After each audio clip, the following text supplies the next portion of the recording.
Hey everybody, Dean Young Home Tech. Hope everybody's having a good day today. Mine has been otherwise crappy. Just awful. It's like the devil is all over me. And it's just been a crappy day, man.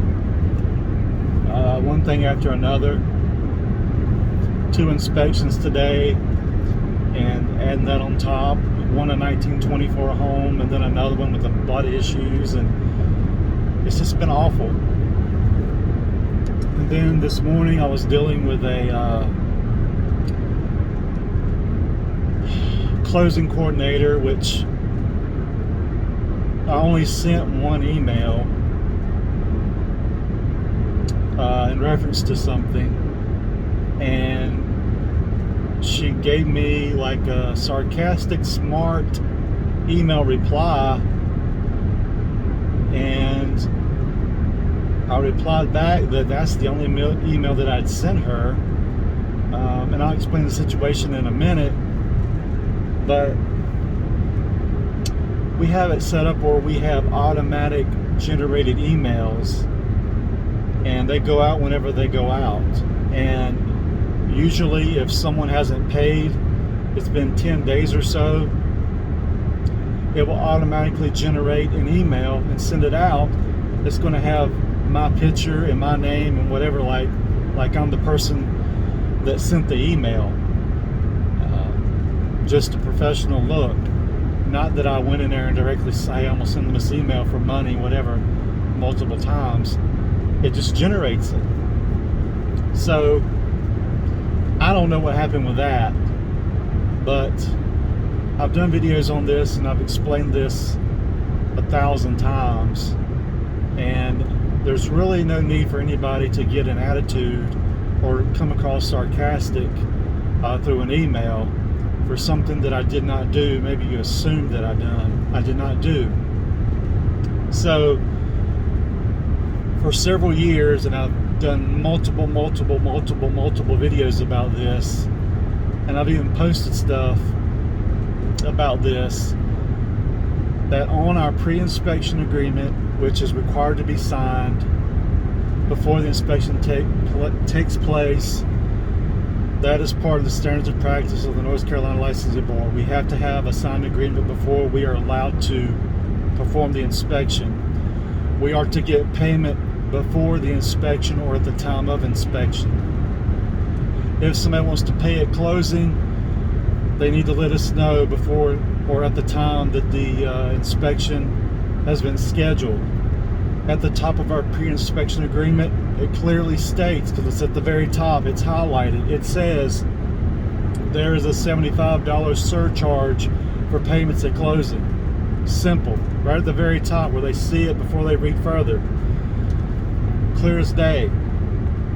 So we had this inspection about 2 weeks ago.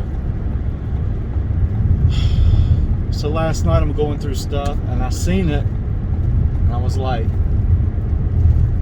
the report was released, but he didn't pay. That's weird.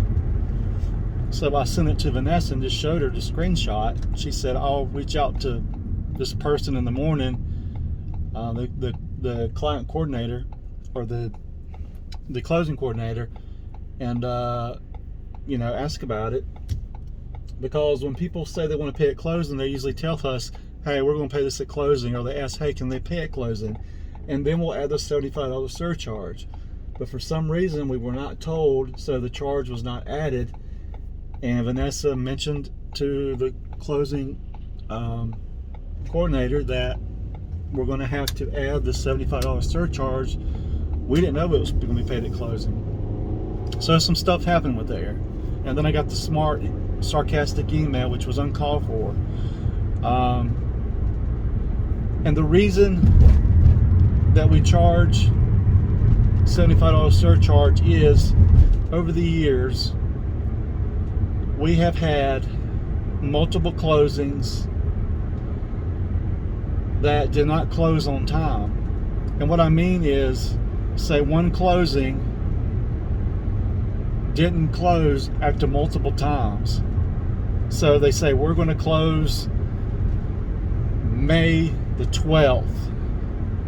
May the 12th comes, they'll call me or email me, or sometimes they don't even let me know. A week later, I'm thinking, where's my check? I'll call them, we didn't close. It was rescheduled to so-and-so date.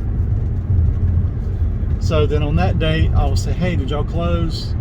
No, it got pushed back out again. So multiple times. So when that happens, we are delayed our payment 45 up to 90 days. Okay? We performed our service and we need to get paid. Okay? We have vendors we have to pay. You know, we've got our software, we've got our insurance, everything that goes along with the business to pay. Payroll, everything. It's all part of a business. And I've had agents say this before, and it makes no sense comparing it to what I do because I'm an individual business. I'm not a real estate agent. But they say, well, we don't get paid until closing. Well, you knew that going into the profession that you were not going to get paid at closing. That's on you. This is on me. This is my business. 99.999% of any home inspector is going to say you pay me before the inspection or you pay me at the time of inspection. And there's a lot of inspectors out there that will not do an inspection until you pay first. They will not go to the property until they are paid first. Or if they arrive at the property, you do not pay them, they will not do the inspection. So we're not that lenient. We're not that harsh on people. I do the inspection. I give them the opportunity to pay at the inspection, or we won't release the report. So how this guy got his report, I guess a box was left unchecked or something, and he got it. And then it generated emails. And, you know, it is what it is. I'm not a person of conflict. I like to get along with everybody. But sending smart, sarcastic emails is really uncalled for. I really don't appreciate it. It shouldn't be a big deal at all. And we've switched over to ISN, which they generate all the emails and stuff now. And there's some things that we're still trying to figure out on there. And I guess there was a glitch. And, you know, that's the thing, working with technology and software, things happen. And you can't always go after somebody not knowing the whole circumstance of the whole thing. You know, quick question. Did you send me ultimate emails about this? You know, why did you send me so many emails about this? Whatever, or I already received an email about this. Thank you. Don't send a sarcastic, smart email. I mean, really, that's, I don't know. I think it's uncalled for. But anyway, we'll get it taken care of. I mean, it is what it is. And ISN and Guardian, they offer a service, which I'm going to do it. Because what they do is they will allow the client to pay at closing, and then the company we go through with their payment systems will go ahead and pay us, and they'll get the money from the closing. But again, they charge $75. So either way, whether it's through us or through them or whoever, there's still a $75 surcharge.